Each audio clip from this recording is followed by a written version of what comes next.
Muito bem, pessoal.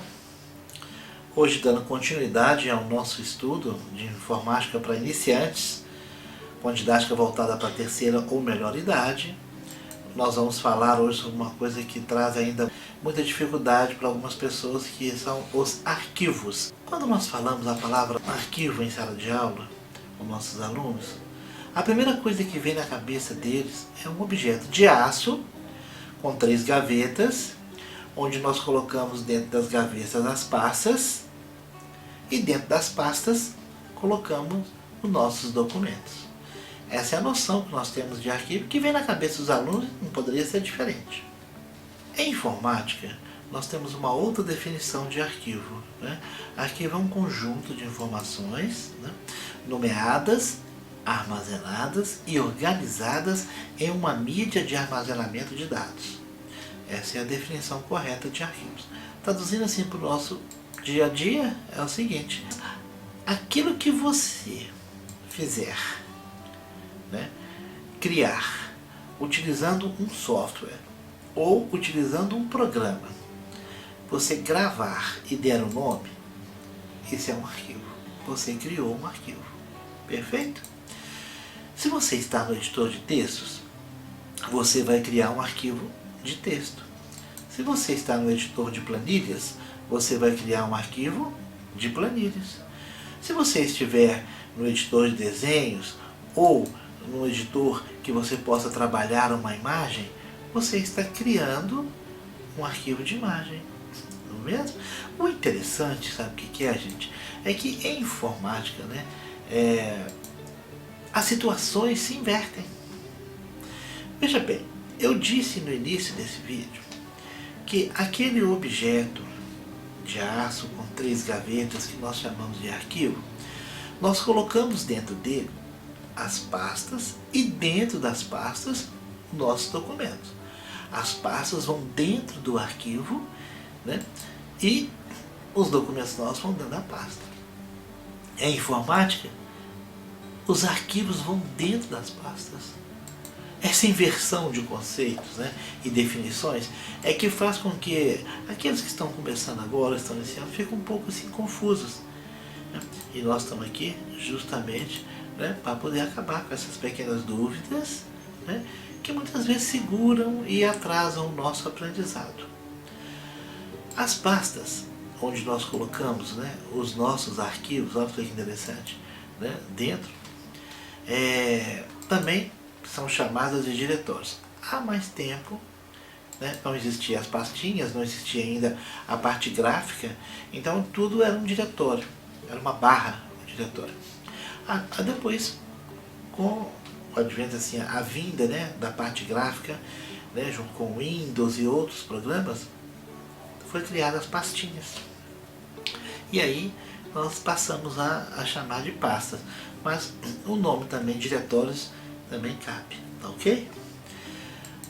Quando nós formos aprender, né, a lidar com o nosso gerenciador de arquivos do sistema operacional, ou seja, o nosso gerente, ele será o responsável em guardar o seu documento no lugar certo, onde você pediu para guardar, para depois, quando você precisar, por qualquer motivo, desse documento, né, esse gerente vai lá, localiza e traz e coloca na tela para você. Mas hoje nós não vamos falar ainda disso não, né? Para encerrar sobre arquivos, né, eu gostaria de falar com vocês sobre nome de arquivos. Isso é muito importante. Vamos fazer uma comparação. Assim como nós, cada arquivo tem um sobrenome, tem uma família. Por exemplo, Antônio Carlos Silva. Antônio Carlos é da família Silva. Define que aquele Antônio é da família Silva. Agora, quando você coloca nome em um arquivo, né, que acabou de fazer, automaticamente o programa que você está utilizando coloca o sobrenome para você. A esse sobrenome, em informática, nós definimos como extensão do arquivo. A extensão de quê? Do nome que você acabou de dar. Então, o programa que você está utilizando, ele fala assim: esse arquivo é da minha família, então eu vou colocar o sobrenome da minha família, que é para identificar que tipo de arquivo que é. Exemplo, se eu tiver dois arquivos com o mesmo nome, né, a extensão é que vai definir que tipo de arquivo que vai identificar o que é tipo de arquivo e que função que ele exerce. Perfeito? Assim, como eu posso ter vários Antônio Carlos, né, cada um de uma família diferente, Antônio Carlos Silva que eu falei, Antônio Carlos Amaral, Antônio Carlos Bragança, etc. Eu também posso ter um arquivo quadro.xlsx. Esse arquivo, só pela extensão dele, pelo sobrenome dele, eu sei que é um arquivo de uma planilha, é um arquivo de Excel. O mesmo nome quadro com .docx, eu sei que é um arquivo de documento, que é da família Word. O mesmo arquivo quadro com o nome JPG, eu sei que é um arquivo de imagem, porque JPG é uma extensão, uma família de imagem. Né? Toda vez que você vê JPG, PNG, são arquivos de imagem, tá certo? Quando você for criar um arquivo, não preocupe com o sobrenome, porque o próprio programa coloca para você. Mas preocupe-se com o nome que você vai dar. Isso é importante. Assim como você define o nome do seu filho, né, e demora para definir, escolhe, o nome do arquivo também é importante você saber algumas pequenas regras que vai facilitar para você depois localizá-lo, não perdê-lo. Por exemplo, primeira regra, você coloque o nome do arquivo que faça você lembrar o conteúdo dele. Tem pessoas que colocam arquivo, por exemplo, José 1, José 2, José 3, depois passa um tempo você não sabe o que é José 2, José 3, José 1. Aí tem que abrir o arquivo para saber o que é. Se você tivesse colocado identificação no nome do arquivo, você saberia já de cara, não precisava ficar abrindo arquivos para saber qual arquivo que é. Você não perderia seu tempo, não é mesmo? Segundo, o menor número de caracteres possível. Hoje já é possível, acredito, até 256, mas não precisamos utilizar tanto, não é mesmo? Isso é só uma margem para que a gente possa identificar o nosso arquivo, tá certo?